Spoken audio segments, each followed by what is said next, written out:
संचिन्तयेत्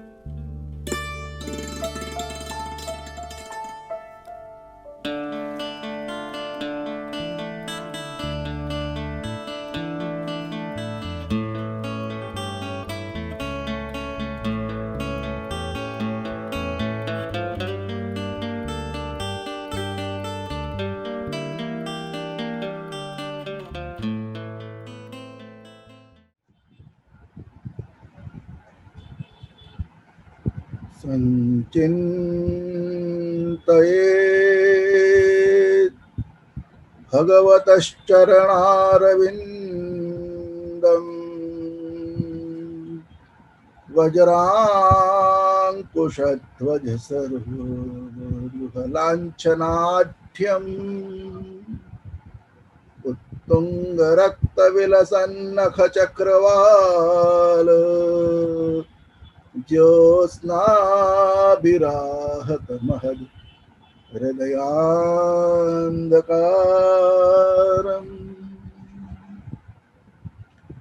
चिन्तासन्तानहन्तारो यत्पादाम्बुजरेणवः स्वीयानान्तान् निजाचार्यान् प्रणमामि मुहुर्मुहुः यदनुग्रहतो जन्तुः सर्वदुःखातिगो भवेत् तमहं सर्वदा वन्दे श्रीमद्वल्लभनन्दनम्। ओंकारं बिन्दुसंयुक्तं नित्यं ध्यायन्ति योगिनः कामदं मोक्षदं चैव ओंकाराय नमो नमः।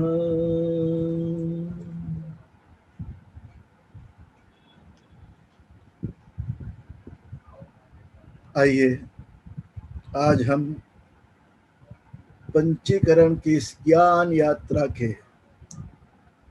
नवम पड़ाव में प्रवेश करते हैं। हमने पिछले अष्टम पड़ाव में देखा कि 17 तत्वों का बना ये सूक्ष्म शरीर विविध प्रक्रियाओं द्वारा 25 या 27 तत्वों का भी हो सकता है।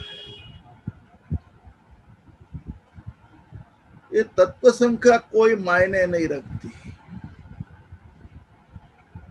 हमें जो समझना है वो यह है कि जैसे सूक्ष्म शरीर विराट यह आत्मा नहीं है, वैसे ही सूक्ष्म शरीर हिरण्यगर्भ भी आत्मा नहीं है। स्थूल शरीर विराट आत्मा नहीं है और सूक्ष्म शरीर हिरण्यगर्भ भी आत्मा नहीं है। यह तो आत्मा की उपाधि है।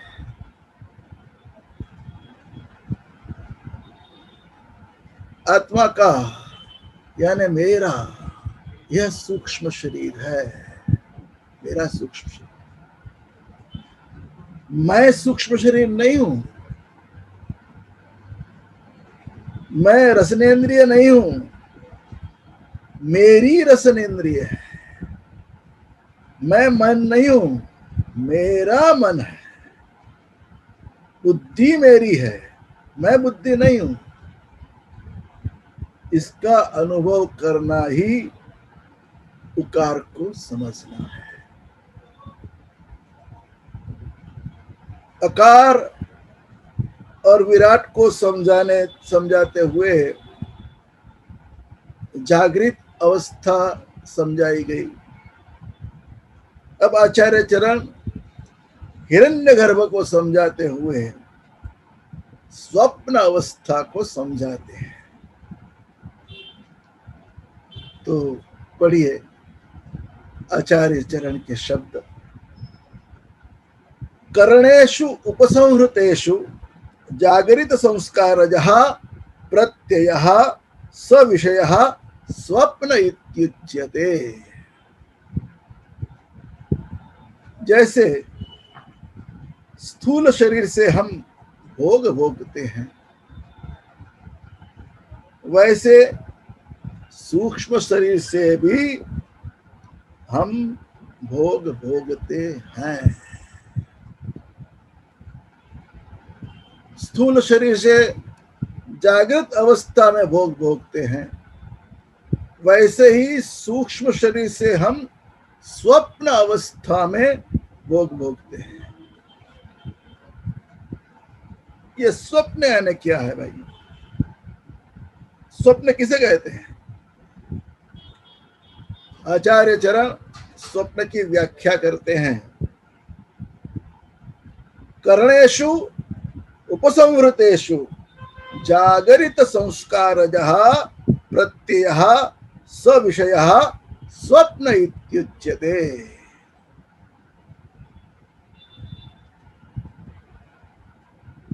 कर्णेषु उपसंहृतेषु,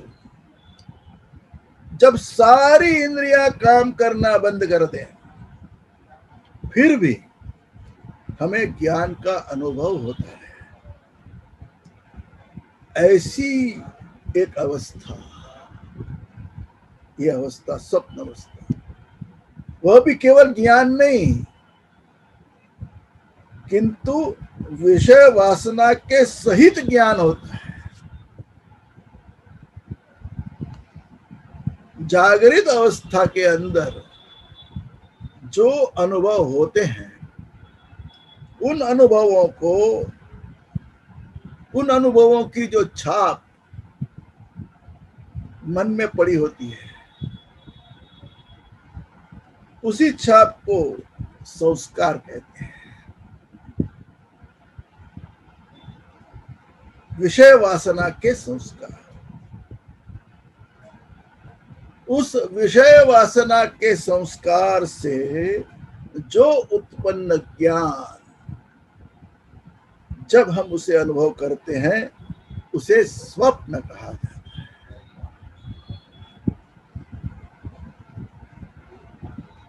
है। न्याय शास्त्र में एक वर्णन आता है कि मन जब पूरी तत्नाड़ी में पूरा चला जाता है,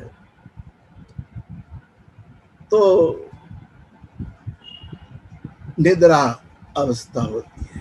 उस अवस्था को निद्रा कहते हैं। जब पूरी तत्नाड़ी से बाहर मन घूमता है, तो जागृत अवस्था होती है। और मन जब पूरी तत्नाड़ी के द्वार पर खड़ा होता है, तो वहां स्वप्नावस्था होती है। ये न्याय शास्त्र के अंदर ये बात आती है, वो समझाते हैं। मगर यहाँ आचार्य चरण जो कहते हैं ना, जगत गुरु आद्य शंकराचार्य जो स्वप्न की व्याख्या की है, उन्होंने उसे समझाते हुए उनके परम शिष्य सुरेश्वराचार्य जी ने कारिका लिखी है कि कर्णोपरमे जागृत संस्कारोत्थम प्रबोधवत ग्राह्यक रूपेण स्फुरणम स्वप्न उच्यते। किसे कहते हैं स्वप्न? आंख, कान, जीभ, सारी इंद्रियों ने काम करना बंद कर दिया, किंतु जागृत अवस्था में जो खाया, पिया, बोला, सुना, उसके संस्कार अंतःकरण पर पड़े होते हैं। उन संस्कारों से उत्पन्न प्रबोध, एक पक्का ज्ञान, जिसमें ग्राह्य भी है और ग्राहक भी है, ऐसा अंतःकरण में जो स्फुरण होता है,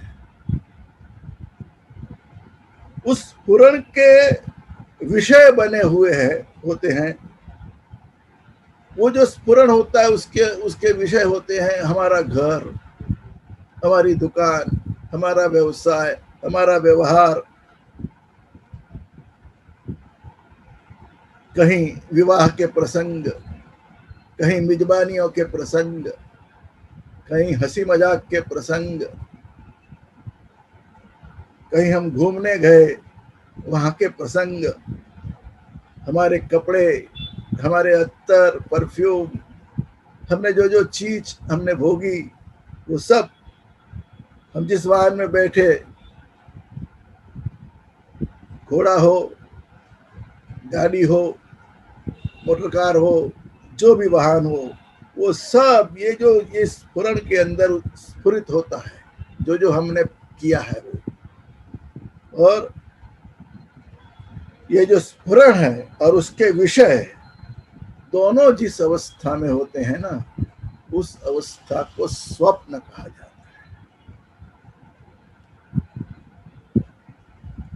इस स्फुरण यानी स्वप्न में ऐसी ताकत होती है कि इसके अनुभव का ये प्रत्यय, इसका परिणाम भी हम अनुभव करते हैं।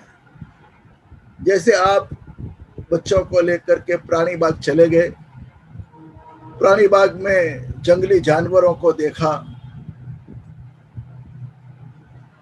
कभी एनिमल चैनल देख ली, उसमें हिंसक पशुओं को आपने शिकार करते हुए देखा, ये सब देखा, कहीं ऐसी स्टोरी सुन ली, तो जब ये जो सारी चीजें स्वप्न अवस्था के अंदर, जब आपको स्वप्न में स्फुरित होती है, स्वप्न में आप एक जंगल से जा रहे हैं, सामने से बाघ आता है और उसको देख करके हमें भय होता है, हमारा पसीना छूटने लगता है, और वास्तव में शरीर में पसीना छूटता है उसको। ये जो बात है, ये स्वप्न की, ये अनुभव होता है, ये भोग है, ये चीज का आप अनुभव करते हैं। तो यह स्वप्न है।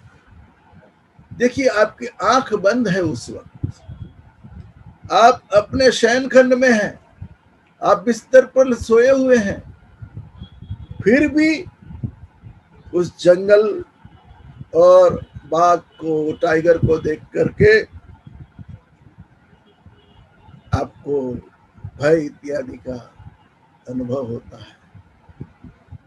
किसी भी चीज को हम भोगते हैं,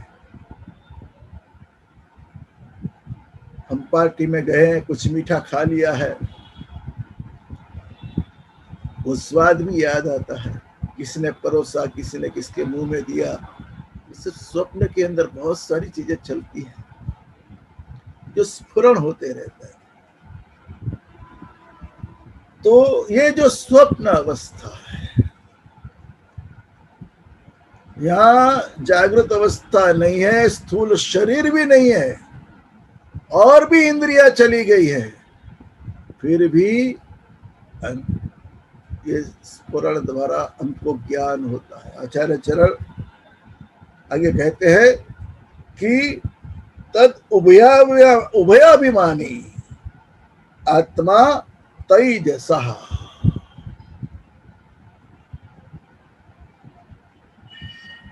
तो यह हिरण्यगर्भ सूक्ष्म शरीर है, और स्वप्न अवस्था में मैं, मेरा, इस प्रकार का जो अभिमान रखने वाला आत्मा, उसे कहते हैं तेजस। शंकराचार्य भगवान उसको तेजस करके बुलाते हैं। तेज का मतलब है वासना, उस वासना में अभिमान द्वारा जो तृप्त होता है, मैंने ये किया, मैं ये कर रहा हूं, ये जो तृप्त होता है उसे कहते हैं तेजस।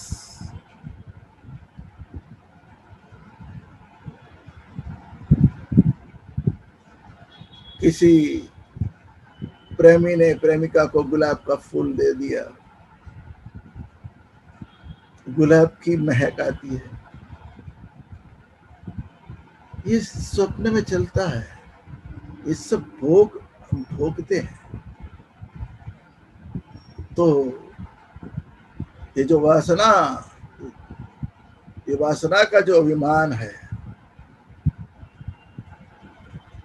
वो उसी को तेजस नाम दे दिया। अभिमानी आत्मा तेजसा, उस आत्मा को तेजस कहेंगे।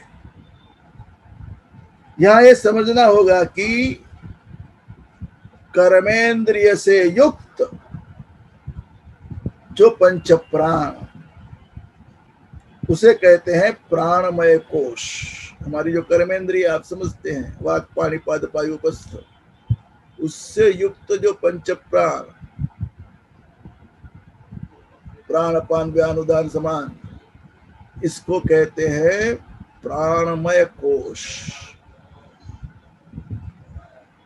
फिर ज्ञानेंद्रिय से युक्त जो मन है, उसे कहते हैं मनोमय कोश। फिर ज्ञानेंद्र से युक्त जो बुद्धि है, उसे कहते हैं विज्ञानमय कोश। इन तीनों कोशों से, अर्थात प्राणमय कोश, मनोमय कोश, विज्ञानमय कोश, इनसे युक्त जो सूक्ष्म शरीर हमारा है, उसी का दूसरा नाम है तेजस। तीनों कोशों से युक्त जो हमारा शरीर, सूक्ष्म शरीर, उसका नाम हुआ तेजस। यह कोश मैं नहीं हूं। कोश यानी रहने की जगह। जैसे आपके पास तलवार होती है और तलवार को आपने म्यान में डाला, तो म्यान जो है ना, उसे कोश कहते हैं, जिसमें वो रहती है तलवार। तो ऐसे ही ये प्राणमय कोश, मनोमय कोश, विज्ञानमय कोश, हमारे यहाँ पंच कोशों का वर्णन है। अन्नमय कोश की बात हमने कह दी है पहले ही, जागृत अवस्था के अंदर की। तो इन कोशों से युक्त जो है ना, वो ये तेजस उसका नाम है। आचार्य चरण इस उकार को समाप्त करते हुए अंत में कहते हैं कि एतत्रयम् उकारः। तो ये जो सूक्ष्म देह, स्वप्नावस्था, जो लिंग देह है ना, हमने जो लिंग शरीर का 17 तत्वों का बना, ये जो सूक्ष्म देह और इस स्वप्न अवस्था और इनके अभिमानी आत्मा, ये तीन ऊ का उकार है। इसे कहते हैं ऊ। ओम का उच्चार करते हैं, इसमें अ उ म 3 अक्षर हैं। तो जो दूसरा अक्षर ऊ है, उसको आपने आज ठीक तरह से समझ लिया। वास्तव में उच्चार भी जहां बंद हो जाता है, उच्चार भी बंद हो जाते हैं। हम बात करते हैं ओम का उच्चार, उच्चार भी बंद होता है, क्योंकि वाणी ही नहीं तो उच्चार कहां से होगा। ये ऐसी अवस्था है कि सब चला जाए, जागृत अवस्था नहीं, स्थूल शरीर नहीं, आकार नहीं है, फिर स्वप्न अवस्था नहीं, सूक्ष्म शरीर नहीं, और उकार भी नहीं। ऐसी सिर्फ शुद्ध आत्मा होना, ये उकार का अर्थ है। इसलिए आचार्य चरण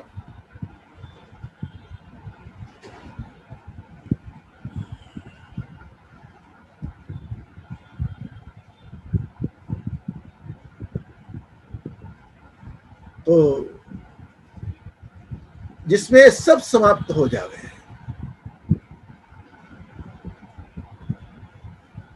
अकार और उकार दोनों समाप्त हो जाए, ऐसी अवस्था में जाना है।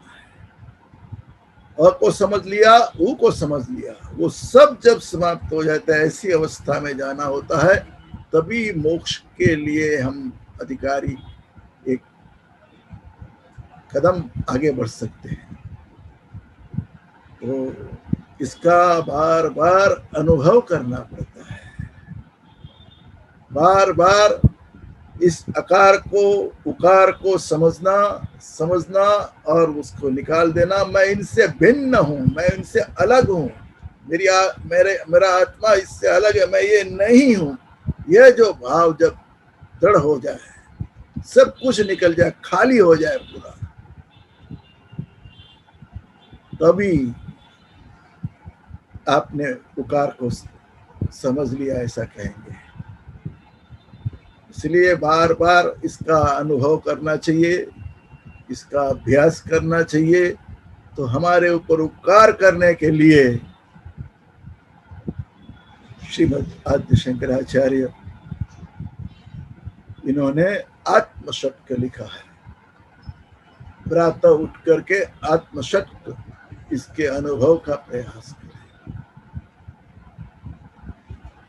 मनोबुद्धि अहंकार चित्तानि नाहं, न च श्रोत्र जिह्वे न च घ्राण नेत्रे, न च व्योम भूमिर न तेजो न वायु, चिदानंद रूपः शिवोऽहं शिवोऽहं, चिदानंद रूपः शिवोऽहं शिवोऽहं। न च प्राण संज्ञो न वै पंचवायुः, न वा सप्तधातुर् न वा पंचकोशः, न वाक्पाणिपादौ न चोपस्थपायुः, चिदानंद रूपः शिवोऽहं शिवोऽहं, चिदानंद रूपः शिवोऽहं शिवोऽहं।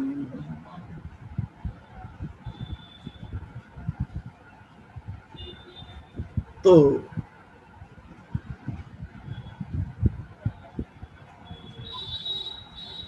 स्थूल शरीर में भी भोग है, तो सूक्ष्म शरीर भी भोग से अलग नहीं है, उसमें भी भोग है।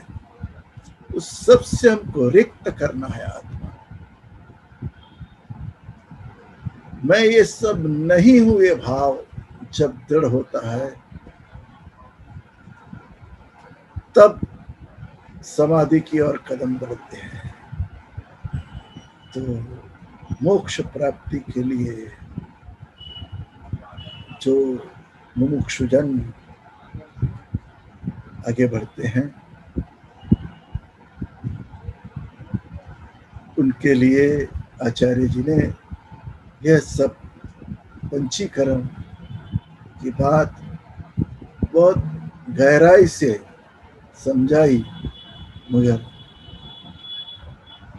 उसको बहुत सरलता से सुरेश्वराचार्य आदि व्याख्याकारों ने बहुत सरल कर दिया। हम इस चीज के अधिकारी बने, आगे के 10वें भाग में हम मकार की ओर बढ़ेंगे। उ म, तीसरा आता है म, तभी उसको समझ लेंगे। तभी ओम इत्येकाक्षरम ब्रह्म व्याहरन् माम अनुस्मरन् यः प्रयाति त्यजन्देयम् स्याति परमाम गतिम्। ये परम गति को जब प्राप्त करना है तो कहने के लिए है, सिर्फ व्याहरण बोलना कहने के लिए वहां वाणी ही चली जाती है, सब कुछ चला जाता है। ये अनुभव उद्वेलित होता है, सब कुछ छूट जाए, जब रिक्त हो जाए तब जीव ब्रह्म में विलीन होता है। तो यही हम इस बात को आज के इस नवम भाग को यहीं विराम देंगे। फिर अगले गुरुवार को हम मिलेंगे आगे के लिए। तब तक के लिए आप सबको प्रणाम। सर्वेत्र सुखिनः सन्तु, सर्वे सन्तु निरामयाः, सर्वे भद्राणि पश्यन्तु, मा कश्चित् दुःखमाप्नुयात्, मा कश्चित् दुःखमाप्नुयात्।